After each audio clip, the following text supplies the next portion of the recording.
Wood. It's time now for Bob Bailey as Johnny Dollar. You don't know me, Mr. Dollar, but you're going to. Well, I can hardly wait. You won't have to wait. I want you to meet me tonight. Where? On the waterfront. 9 o'clock. Yes? It's dark down there at 9. It might be dangerous. Are you scared? Strange women always scare me. Where on the waterfront?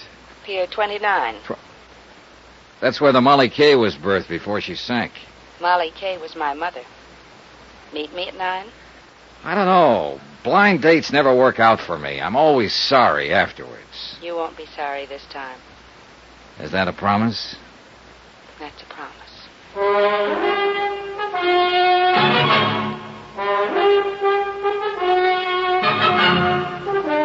Tonight and every weekday night, Bob Bailey in the transcribed adventures of the man with the action-packed expense account. America's fabulous freelance insurance investigator. Yours truly, Johnny Dollar.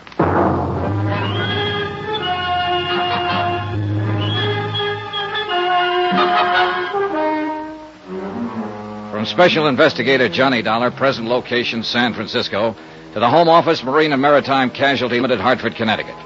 Assignment, the Molly Kay matter. Expense account continued. Item 3, $4.65. Food. I needed it. It had been a rough day, rough from the standpoint of legwork. I'd covered most of the usual sources and usual angles, and for all I learned, I might as well have stayed in bed. The freighter Molly Kay had sailed out of San Francisco Harbor and gone down in the Pacific, and nobody wanted to talk about it. They were all too busy shaking in their boots and looking over their shoulders, scared to death. I was even beginning to look over my shoulder. Item 4, 70 cents. Taxi to the Embarcadero. Sure, I have that blind date. I wouldn't have missed it for the world. Here, keep the change.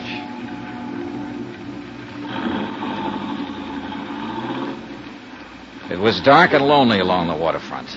The fog was down, drifting in off the bay, dimming the scattered streetlights with a damp haze and muffling the sounds of the city. Alcatraz, lost and hidden somewhere behind the murky, wet blanket, kept sounding its mournful warning across the water. And the night gulls seemed to cry out in answer to it. I crossed the siding racks and headed toward Pier 29 and toward whatever was waiting for me there. Or whoever. The office and warehouse of the Brawley Shipping Company, owner of the Molly Kay, was about halfway out the pier. I'd been there earlier in the day and found it closed and locked. But there was a dim light burning there now. I headed toward it. Just about then, as I passed under the last wharf light and turned toward the office door, I started to get that old feeling. I'd had it before in other places. Once in the heart of an Orinoco jungle, in an alleyway in the Casbah of Algiers, one time in London Soho, and again in Suez. Somewhere, close by, hidden by the fog and shadows, there was somebody watching. I stood listening, straining to hear some telltale sound in the darkness. Nothing. But there were a dozen hiding places within a radius of 50 feet, and I wasn't fool enough to start searching them, not knowing what I'd find. I turned to open the door to the Brawley office. Get your hands up, Mac. He'd been standing behind a post right beside the door.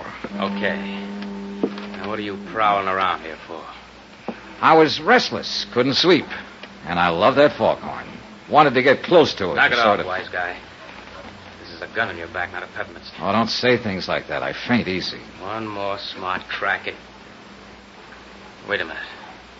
Turn around toward the light. Sure. I'm always glad to oblige. Just sucker up. All right, come on, let go of it. Stop it. You... Let go of that gun. You're going to break my... All right. Come on, get up, get up. Come on your feet.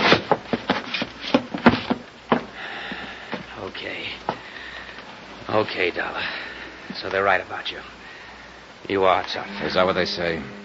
I've heard it around. Then how come you jumped me? I didn't know it was you, not till you turned toward the light. Just saw somebody was prowling around the office here. Who's there? What's going on? It's all right, Ellen. Dean, what are you doing here?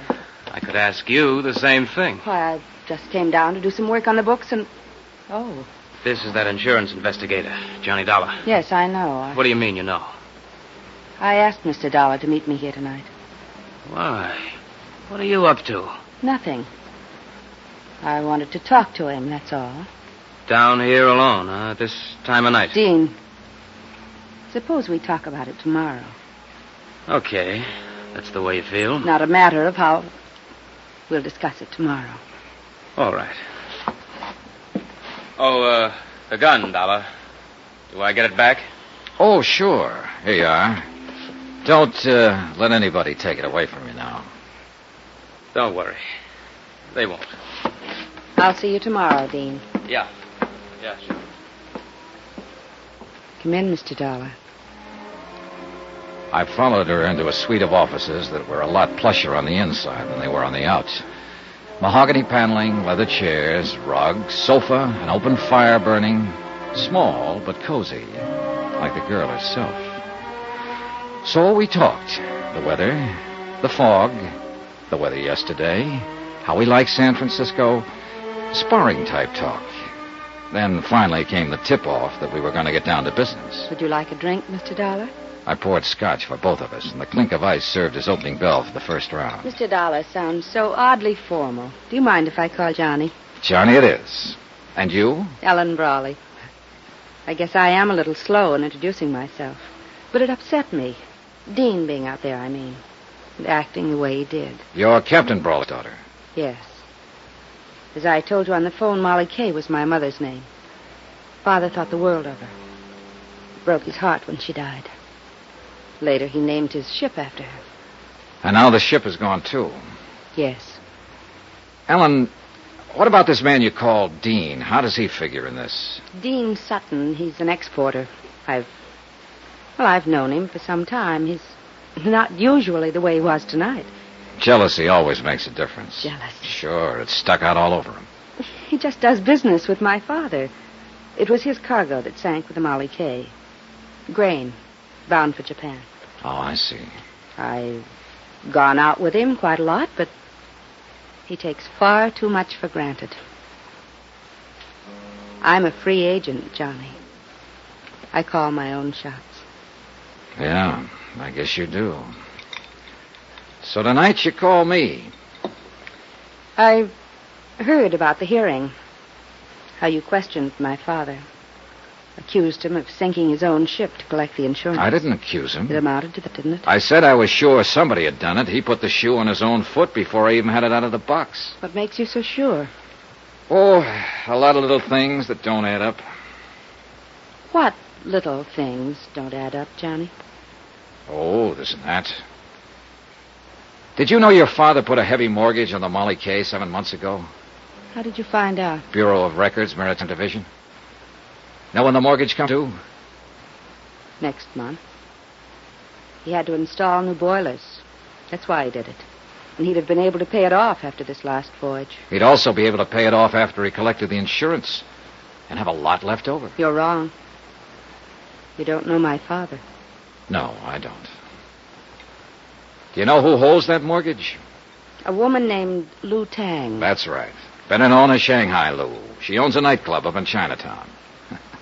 Quite a girl. You know her? Very well. All right, Ellen, let's quit circling around and get to the point. What's on your mind? I don't know. Nothing, really, I guess. I just wanted to tell you that you're wrong. About my father, I mean. If the Molly Kay was sunk deliberately, he had no part in it. I'll make a note of that, even though your opinion may be a little bit prejudiced. Well... Are you leaving? Might be a good idea, don't you think? Wait. Johnny? Yeah? I was sort of hoping we'd be friends, maybe. Oh, I feel very friendly toward you. Do you, Johnny? As much as this? That much, Johnny? That's pretty friendly. I told you. I call my own shots. I know. But you didn't tell me you're engaged to Dean Sutton. I found that out from a newspaper file. It was all a mistake. It's his idea. I thought you always called your own shots. Don't go, Johnny. I promised you on the phone that if you came, you wouldn't be sorry. I'm not. Good night, Ellen. Outside on the pier, the fog was thicker than ever. The wharf lights were dim glows in the swirl of mist, and sounds, even close ones, were muffled and hollow. I couldn't figure Ellen Brody, at least not completely, where she stood in this and the reason for the pitch she'd made. I left the pier and turned west along the Embarcadero. Mr. Dollar? Huh? Over here. Get out of the light. Evening, sir. You're out late, Mr. Hawkins. Well, I was waiting around. I kind of wanted to talk to you. I saw you come in the taxicab earlier. All right, let's talk. I hope you don't hold it against me, jumping up in the hearing room that way, but I was scared. Scared what, Mr. Hawkins? I don't rightly know. That's the trouble. But there's something strange going on, Mr. Dollar. And it ain't safe for a man to let on he notices. The whole crew feels the same way. That's why they're talking about it. About what? Things that's happened. Things that ain't been brought out yet.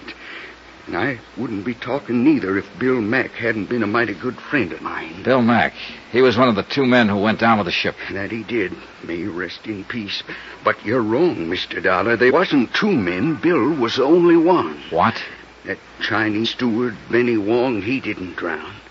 He was in that lifeboat that got to shore. Then the men in the boat knew it. Why didn't they say so? Well, they were scared to. He disappeared later, and they was all scared to say anything. I don't know what's happened to him since... Here, back of this wall. Keep your head down. I crouched behind the concrete tide wall, my gun drawn, and peered into the darkness, trying to catch some sign of movement behind the blanket of fog, listening for some faint sound that might be the giveaway. Nothing. And to go hunting in those shadows against somebody who knew the waterfront would be about as healthy as stepping out in front of a truck.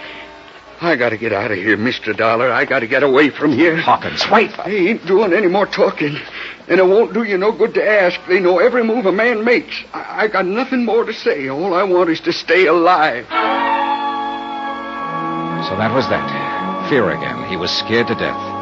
And I couldn't very well blame him. That shot had come close. But there was one thing Hawkins hadn't thought of. I had. And I didn't like the thought. That bullet might not have been meant for him.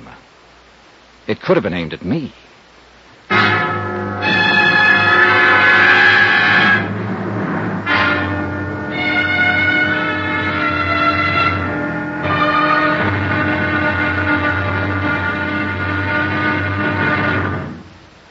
Now, here's our star, Bob Bailey, to tell you about tomorrow's episode of this story. Thanks.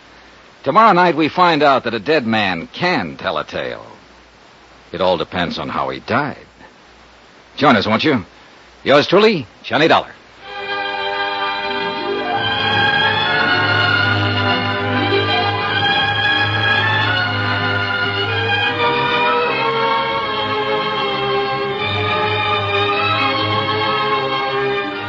Yours truly, Johnny Dollar, is transcribed in Hollywood.